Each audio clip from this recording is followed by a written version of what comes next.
kizengurutswe n'ibihugu byinshi. Umutungo kamere dufite ntabwo ari mwinshi cyane, ni mutoya. Ikindi turi benshi cyane, miliyoni 13 ku buso, turi igihugu cya kane ku isi gifite ubucucike nyuma ya za Singapore n'ahandi. Ikindi amateka yacu ntabwo ari meza mu karere. Buri muntu wese hano utarahunze afite umuvandimwe we wahunze, utarahunze 5 9 yahunze 9 na 4. So akarere twarakayogoje, twagateye akajagari, baraturambiwe. Ni ukuvuga ko turyanye hagati yacu ntitugifite naho kwihindira. So by obligation tugomba kubana byanze bikunze, nta handi dufite. Ariko kandi byongeye Kongo si jambere bishatse gucikamo kabiri. Kuko dusubiye muri kahise, dusubiye mu mateka, intara ya Katanga yaragombye kwigenga. Yaragombye kwigenga ibi igihugu cigenga. Ntuzenya uwo bita Moizi Chombe aratangaza ko ari intara igiye kwigenga n'igisirikare ciwe. Mu ntambara za zobise Josh Kram mu Birigi, naho nyene yatangaje yuko Kivu ibaye intara yigenga. Yamaze imyaka 2 ari chef d'état major muri Kongo, umukuru w'ingabo, umugaba mukuru w'ingabo muri Kongo. Imbere yuko aheza agatanga ico kibanza agasubira mu Rwanda, mugavyumvikana yuko yari yaramaze no gushinga amapo strategique yiwe mu gisirikare ca Kongo. Anaco gituma ubona igisirikare ca Kongo kigajega mu mpande zose kuko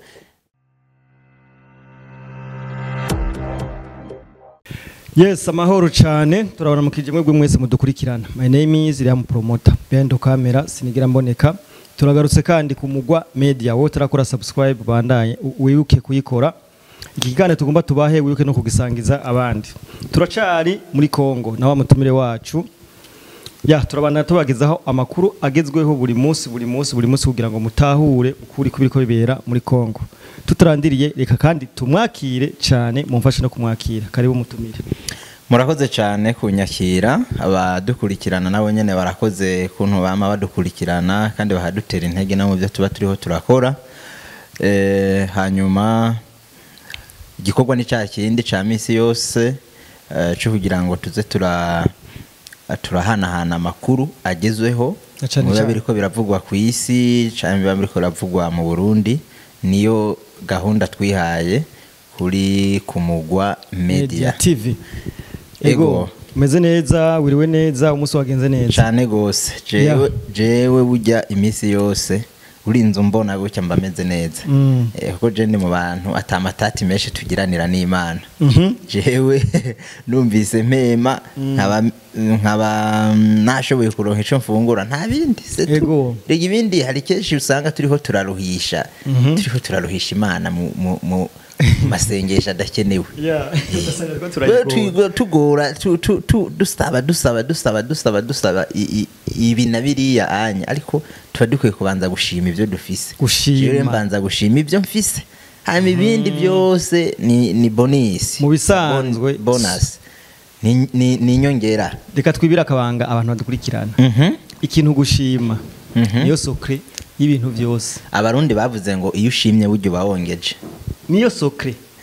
Nuko niko nibidakoreka mu isi imwe mureka tuvyituko. Nuko niko bimeze. Reka kandi tukwakire kandi mu bwami bwo ku Mugwa Media. Murakoze cyane. No munsi dufise ibintu byinshi tuza kuyaga ku nkuru iri kiravugwa cyane ku ntambara yo muri Kongo. Reka tubikwakwanye. Muri Kongo n'ubu ibintu bibandanya kumera nabi cyane. Bibandanya kumera nabi cyane gose. Aho hari amakuru ashushe cyane. Gihugu ca Rumumba baraconona.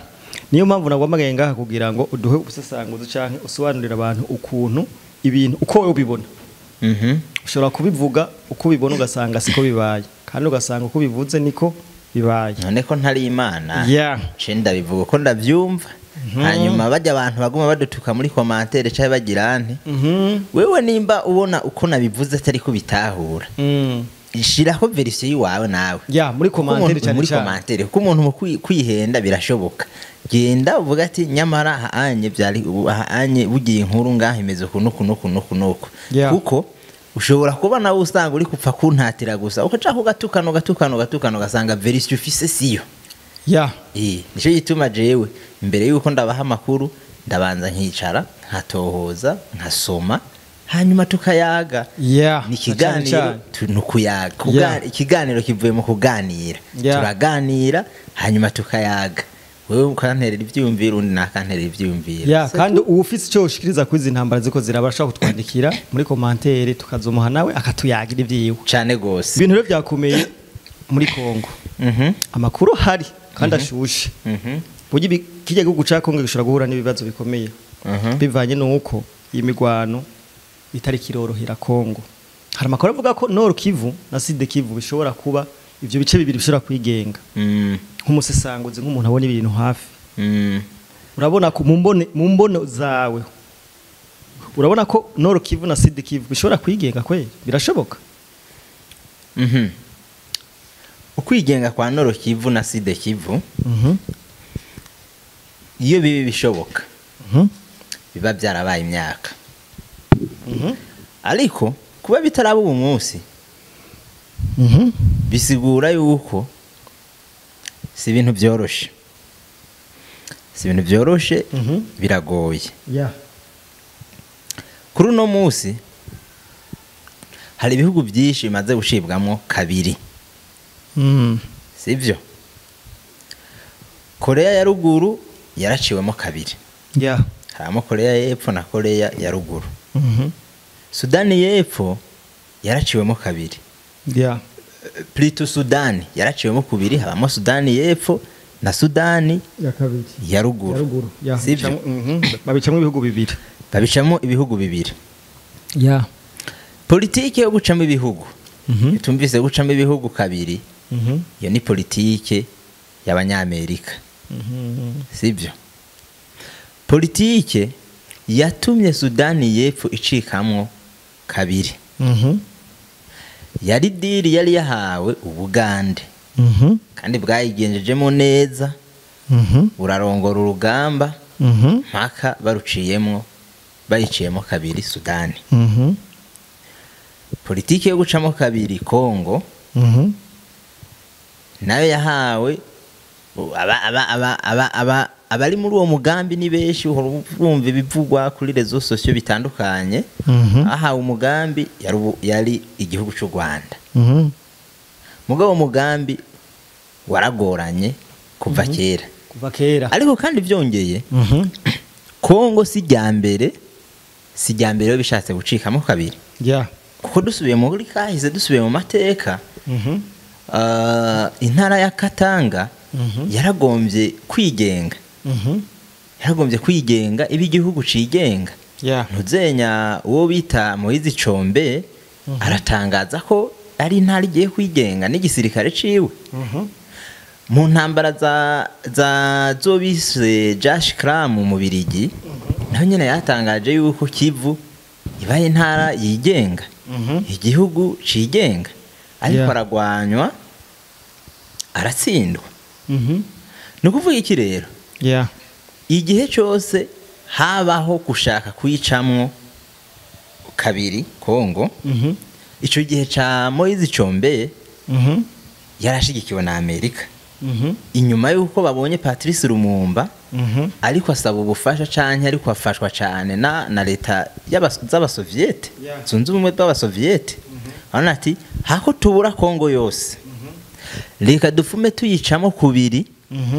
reka dufume dufata iyi ntara ya Katanga ni nayo yarimo ibintu byine yarimo amaproje menshi y'abanyaburayi reka dufume dufata intara ya Katanga yitwe ko yigenga twe tuce twigumira ngaha ababirigi abazungu abanyamerika bagumana iyo ntara ya Katanga ariko mu nyuma babona n'amayeri yabo haza ba Kasavubu haza ba Mobutu barabona yuko ya projet yo kwigenga kwa Katanga itagifise inguvu itagikenewe ahubwo kubera yuko bari bamaze kubona yuko basanzwe bafise RDC yose kwigenga kwa Katanga byasigura guca batakaza ca gice cyose gisigaye ca Kongo havuga ati ahubwo reka dushiremo inguvu hanyuma bamaze kubona Katanga itagikenewe mushinga canke umugambi wo kwigenga kwa Katanga utagikenewe Moise Chombe acabona yuko bamuhemukiye ibyo bari bamemereye kuba perezida wa Katanga batakibifisemo inguvu nyinshi acatangura nawe kugwanya leta yari ihari ico gihe ya Kongo rero abazungu bashiramo inguvu n'ubundi Moise Chombe nawe nyene aratsindwa kubera iki bashaka kugumana n'ubundi Kongo yose naho aribo bari bazanye iyo projet yo kugira Katanga intara yigenga rero nibi bya Kivu narayibonye ejo nimbale hirya ejo bisirikira bitembera ku marezo sosio ngo badugije idarapo ngo ryo kwigenga ngo kwintara ngo republique ngo ya Kivu republique ya Kivu ntishoboka nibyo kuri rezo sosio gusa ntishoboka kuko none ibiri muko biraba muri Kongo yabaye M23 yabana ko tuzi ko ari ama projet ya Amerika none Amerika yokura inyungu igihe mu kwigenga kwa Kivu sivyo bisugura ko nahandi cyatakaza niho umuntu yiyumvira havuga ati none Kivu yigenze ninde avyungukiramo ni Amerika iza kuvyungukiramo nibyo Amerika yo vyungukiramo igihe atayandi mahitamwo yo bisigaranye atari ako kantu konyene ishoboye gufata sivyo or Amerika rega hari gihe keshi tukavuga ubaza yuko aba banyapolitike batavugana baravugana Etienne Felix Tshisekedi nandamwitiranije na se wiwe Etienne Tshisekedi Felix Tshisekedi nawe nyene mu marobingi akora ashobora kuba aganira na Amerika ashobora kuba aganira n'abana bariya urabona ko agize imisa kubita amarobingi Burayi Amerika iki mbega yamabuye bwa butare zanza habu zaca muri M23 yo kubita robingi bakabitora direct rega hako igihugu kigira wofu mukora ibishoboka byose basta abatuma ibyo byose biba urabazi banegosie nabo abahe ibyo bipfuza none M23 ntibipfuye biba biheze sivyo none tuvuge kuko rero M23 nitwovuga ati side Kivu no Kivu yo kwigenga kuko Amerika irabizi kwiryo ko sitorikora ubwo Kisekedi naguciriyemwo niwe yakoze robingi ko tumaze kubona itangazo rya Amerika rivuga ko M23 ikuye kuvayo hajya ku butaka bwa Kongo tuvuge ko Kisekedi tubihuje n'ivyo biba yagize robingi nimena ariko ndavuga birashoboka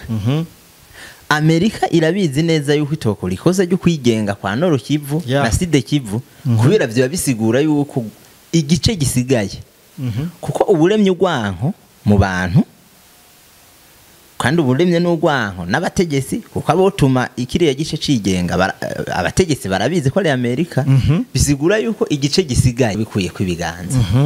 igice gisigaye bisigura yuko hari abandi bantu igihebeye Amerika nayo ntiyo kuri ikosa ryo kubona igice cyose gisigaye gifata abarusiya n'abashinwa kubera yo ngo yatahanye Nord Kivu na Sud Kivu nibyo haratunze mugabo hari izindi ntara zirimo ubutunzi za Katanga za Orientale hari ya hejuru Kongo Orientale zirimo ubutunzi za Tanganyika hose harimo ubutunzi ibyo kosa rero ntajyo bokora kwigenga kwa Kivu rero nubwo biruko nubwo biguma bivugwa bigira ntigushoboka ibi hano navyo ona Tien Felix Tshisekedi arashobora gukubita amarobingi i Burayi kandi vure mujya mugabo wanashaka ku kijanye na diplomasi ari foro kijanye na diplomasi kandi wanashaka n'intambara yari yagerageje n'intambara yaragerageje namye ndaba ejo ariko aravuga ati yewe mwaba chef mwe dutwarana igihugu twaratsinzwe intambara muri Nord Kivu mugabe igihugu nticatsinzwe turacagwana kandi dutegerezwa kuhisubiza ashobora kuba ari mu marobingi mu busanzwe yari yagerageje uravye ukuntu yarahemukiwe yabuze abasoda yabuze abasirikare mugawe yari yagerageje kubwiwe kubyo ashoboye yari yagerageje unagura ama ekipema ikagenda akazana za CH4 y'amadrone y'intambara iki mugabe abasirikare ni kibazo ni zero kubera iki ntumenya hariho umugwanyi yitwa Che Guevara yigeze kuvuga ati ni wakenera kurasa umuntu umwe w'umwasi w'igihugu ari hanze y'igihugu uzutegure n'imyampi 10 yo kurasa bo muri kumwe mu gihugu rero Tshisekedi yagize ikibazo cyo gusanga igisirikare kigizwe ahanini hariho abasi benshi basanzwe bari mu gisirikare bigace bigorana rero ituma ubona bashitse ngaha anye ngo twadugije amaboko mutagwanye muri abasirikare ngo ngo twirutse biratwengeje rero Felix Tshisekedi ariko urabona ko kubita amarubingi i Burayi iki ukumva ngo bategetse ngo M23 ngo ive ngo aho yafashe hose nubwo jewe bijya ntavyemera bijya bihano bijya byo kuvuga ngo ama resolution ngo muri ONU ngo yategetse ngo ibi erega ubanza kwibaza ati ONU yo ni iki erega ONU ntibaho abantu barihenda ngo akanama kawe ni ukajejwe umutekano kuva ushobora kwiyumvira ati ibyo bita ngo G7 canke G7 ngo ibihugu namye ndabajyari ngo bariko bavuga ngo Burusiya ngo bagomba kubwemera ngo subira kwinjira ngo muri G7 ibihugu indwi bikomeye ku isi ni gute uzigura ko ibihugu indwi bikomeye ku isi Uburusiya butarimo hanyuma ugacuvuga ngo ONU G7 Uburusiya ntiburimwo ngo ni ibihugu indwi bikomeye ku isi hakaba harimwo ibi by'Ubufaransa urumva bikwereka neza ukuntu bijya iyi miryango tuba turiko turavuga byinshi n'ibipfungu bifise aho bitwarirwa bigafita n'ubitegeka none ibihano ONU ntiyafatiye ibihano Uburusiya ntibatoye abaperezida bose bakwambara amakoti bakagenda ni Burayi ngo bagira baze gutora ko Uburusiya buva muri Ukraine none bwaravuyeyo ONU ntiyatoye ngo Israel ive muri Gaza twese tugakorana kuko imvuze ngo twese tugakorana hari abaca baza guca batwenga ukamengo ngo sinarimo rego ujyagiye yaserukiye jewe nimba yaserukira Burundi yaserukiye okay isi yose igakorana ngo baze gutora ngo ntuzenya ngo Israel ngo ive muri Gaza none Israel avuyemo naho nubundi yatsinzwe yaratsinzwe muri Gaza kuko byari baramaramaye babonye ingabo za Hamas zikiri nyinshi kandi bari bazi ngo barazimaze abanyagihugu bari bazi ngo igisirikare carazimaze basanga ahubwo ubu ni hari beshi kurusha imbere y'intambara rero baratoye ngo baveyo ntibavuyeyo bamushiriyeho umutahe kumufata Benjamin Netanyahu muri Israel ahubwo nawe yihaniza umukuru wawe uriyumvira umuntu ko avuga ati ngo umunyamabanga mukuru wawe aho nyoje ikirenge ngaha uje tumucakira umunyamabanga mukuru wawe rero ibyo bintu byo kuvuga ngo urumva ngo bategetse ngo M23 ngo ubunyene ngo ive ngo mu bibanza byose yafasha yakwaniye n'amaraso akameneka ngo umuzi ngo icivaho ntibikunda bizibura yuko zijya none ONU rero guca bibaza ONU none batavuye heje cikoriye none yo cikoriye ico ni kibazo akazi ko bagahetse yo cikoriye icambere ntacikora ngo kureyo M23 ku nguvu ntacikora sivyo kubera yuko ONU ingabo zayo nubundi zisanzwe ziriyo kandi zikubitwa mu bandi zisanzwe zikubitwa mu bandi hari izahunze sivyo ntacikora mu busanzwe kugira kureyo M23 ku nguvu ivyo nivyo gusoma amategeko gusoma ngo urumva ngo kunuku mugabo urabona yuko atakintu na kimwe biza atakintu na kimwe biza kungura kuvuga ngo kiretse mwene gushirayo zijya ngabo uwo nawe ni Amerika mwene gushirayo zijya ngabo avuze ati bivanye n'amadiri turimo bivanye n'amasezerano twagiraniye na leta ya Kongo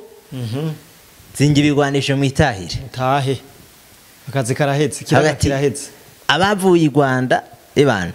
zinga mu itahire mu Rwanda bavuye Buganda zinga mu itahire mu Bugande basha bitahire ntambara biheze bya bipfungu byose bari kurumva ngo urumva ngo abagwanira bijya byose bica bihera iri sifi yuko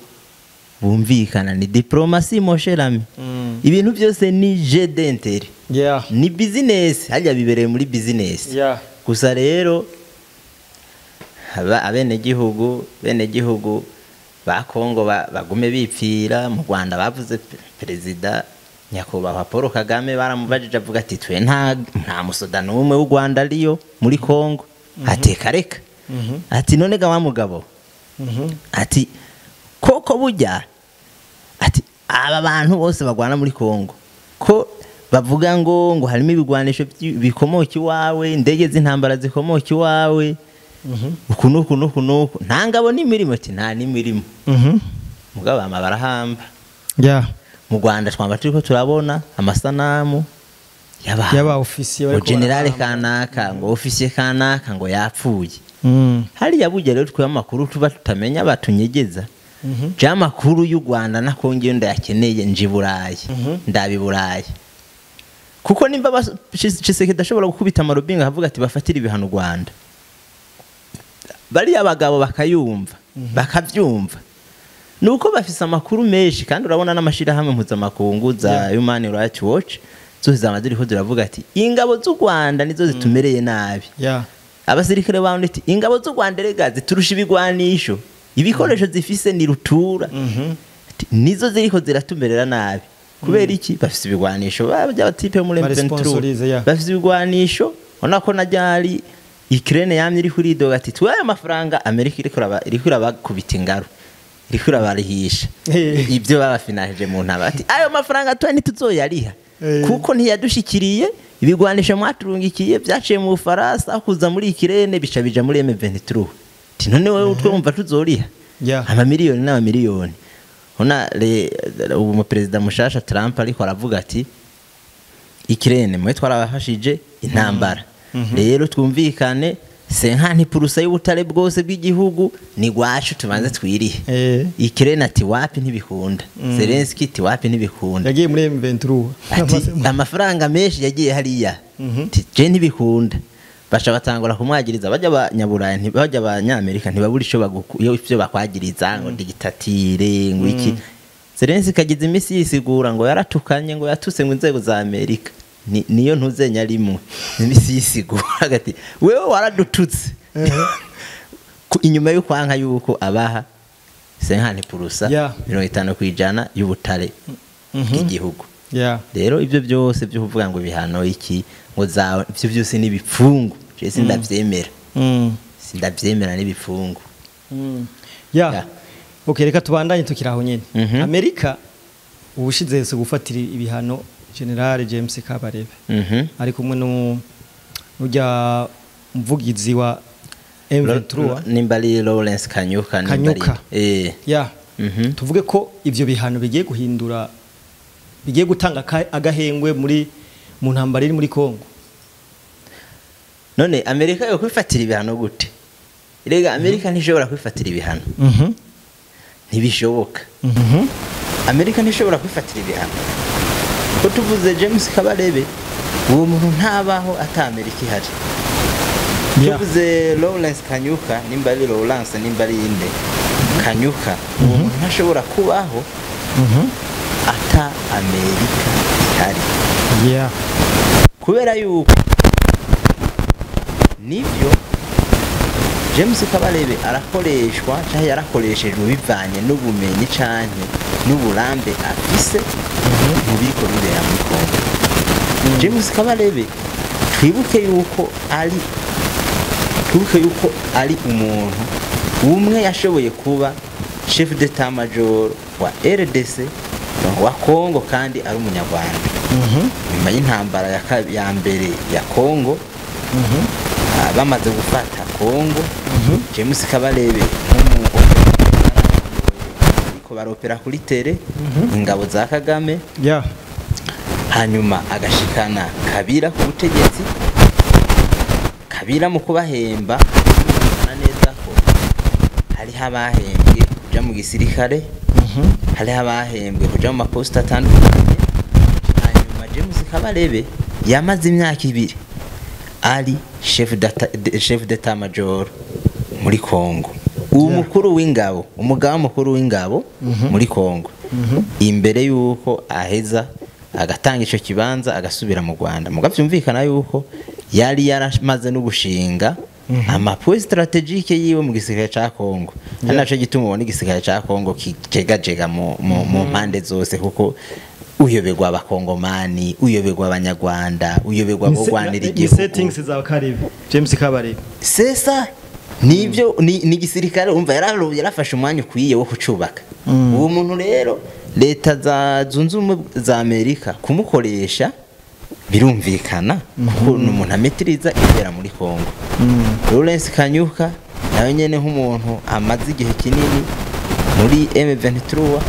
hanyuma kandi nk'umuvugizi ko umuvugizi nyene uraraba yuko ari umuntu abishoboye. Nawe kandi urana ko avyitwaramo neza nka M23. Mugabo ikibazo kiza kugaruka none M23 abantu babiri nkabo onye ko ari bo principal kandi ko ari bo ntahara muri M23 caye muri uwo mugambi, muri iyo projet ya Amerika yo kwigarurira ibice vya Kongo, mugabo itabonetse kameme iri inyuma in back, iri nyuma y'aba operateur bari kuri tere. Yo fatira ibihano gute James Kabarebe? Ntibikunda. Bijye bari ibintu byo guhuma amaso amakungu, byo bita guhuma amaso amakungu, kugira baradusamaza tuje turavuga ati intambara yahinduye isura yagize nte, barasamaza abantu. Bijya ntibishoboka kiretse kuko umuntu ashobora kwibaza ikibazo no James Kabarebe urana mu bihano bafashe ngo itungo ngo yiwe muri Amerika zenya bijya n'ibintu umunsi tuvuge ngo bamufatiye imitungo muri Amerika yarafise yo kariti yarafise y'ibiki cyane ibyo byo yarafise ni igiteza yuko batabanje kumubwira batabanje kumujyakara ko tubizi ko bakora none James Kabarebe ubu rero tuvuge ko yituma ni gute wafatira ibihano James Kabarebe utafatiye ibihano uwamutumye? None ibyo byose bwanga uruhara ngo wiwe ngo muri M23 nivyo wiwe niwe yituma. Ibyo rero ni ibintu biba ari byo kugira ngo bibe biradusamaza, birasamaza abantu ntibabone ibiriko biraba. Ariko ikizu coco nuko James Kabarebe ntashobora kubaho M23 itahari. M23 ntishobora kubaho Amerika itahari. Abo bantu bose rero bafitaniye isano. Cene baza ko ivyo vyumvikana. Yego sinzi hari ikindi kibazo uza kumbaza ahandi ho ikiganiro kirakwiye cyane. Ahandi ho ivyo nibaza yuko vyumvikana umushinga wa Amerika, projet ya Amerika M23 wa muntu uzoyitambika imbere azokurigasura. Ejya ni big deal muhungu z'abantu bakomakomeye. Z'abantu biyubatse. Reka tugushimire cyane. Murakoze gose. Twongeye tugushimire ku mwanya mwiza uduhaye. Urakoze nawe cyane. Tunashimira n'abantu bose bariko baradukurikirana, tubibutsa kugira subscribe ngaha ku Mugwa Media TV. Turabakunda cyane. Ciao. Sawa.